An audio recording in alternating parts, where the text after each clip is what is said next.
Assalamualaikum warahmatullahi wabarakatuh. Saya Nur Melinda akan menjelaskan tentang sistem pengiriman obat yang ditargetkan, mata kuliah sistem pengantar obat oleh Ibu HPT Yulianis M.Fam. Yang pertama adalah pengiriman obat yang ditargetkan. Pengiriman atau penghantaran obat yang ditargetkan adalah metode pengobatan yang melibatkan peningkatan obat dalam satu atau beberapa bagian tubuh dibandingkan dengan yang lain. Prinsip untuk sistem pengiriman obat bertarget yang sukses yaitu mempertahankan, menghindari target, dan pelepasan. Kemudian untuk kelebihan sistem pengiriman obat yang ditargetkan itu ada 7. Yang pertama, meningkatkan efikasi atau kemanjuran pengobatan, menurunkan efek samping, meningkatkan lokalisasi spesifik, meningkatkan kepatuhan pasien, menurunkan dosis, farmakokinetik dimodulasi, dan juga terkontrol biodistribusi. Kemudian strategi target drug delivery ini ada penargetan pasif berdasarkan pada akumulasi obat di daerah sekitar lokasi target, seperti dalam kasus jaringan tumor. Ini disebut efek peningkatan retensi permeabilitas atau EPR. Meskipun efek EPR berlaku untuk nanopartikel yang diberikan, sebagian besar, lebih dari 95% dari ini, nanopartikel cenderung menumpuk di organ selain organ target seperti hati, paru-paru, dan limpa. Contohnya termasuk penggunaan obat anti malaria yang ditargetkan untuk pengobatan infeksi mikroba seperti leishmaniasis, candidiasis, dan juga brucellosis.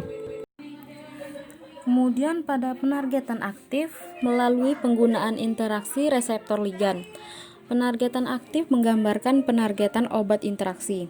Namun, interaksi antara ligan dan reseptor hanya mungkin terjadi ketika keduanya dekat, yaitu kurang dari sekitar 0,5 mm.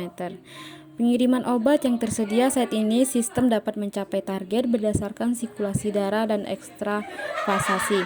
Karena itu, kita dapat menyimpulkan bahwa penargetan reseptor aktif sebenarnya berarti interaksi ligan reseptor, tetapi itu terjadi hanya setelah sirkulasi darah dan ekstravasasi.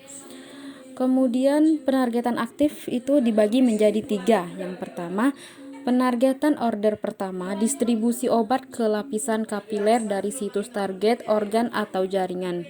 Misalnya dalam kasus jaringan limfatik, rongga peritoneum, rongga pleura, ventrikel cerebral, mata, sendi, dan lain-lain. Penargetan orde kedua itu penargetan obat ke situs tertentu seperti sel tumor, misalnya ke sel Kupffer di hati. Kemudian penargetan order ketiga itu jenis penargetan obat di mana obat dilokalisasi secara intraseluler di lokasi target melalui endositosis atau melalui ligan dimediasi entry dimediasi.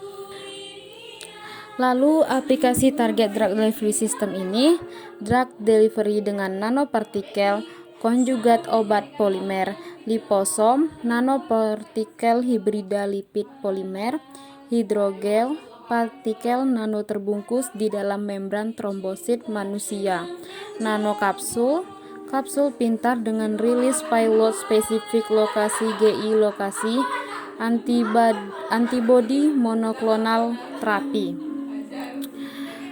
Sekian penjelasan dari saya.